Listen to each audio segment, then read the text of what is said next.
একজন শিকারী মাটিতে কিছু ভুট্টার দানা ছিটিয়ে দিল।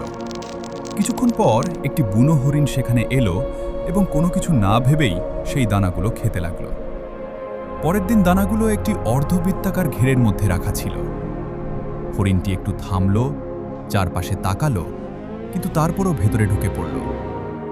তৃতীয় দিন সেই ঘেরটি একটি দেয়ালে পরিণত হয়েছিল, যাতে শুধু একটি ছোট দরজা বাকি ছিল, আর ভেতরে অনেক খাবার রাখা ছিল।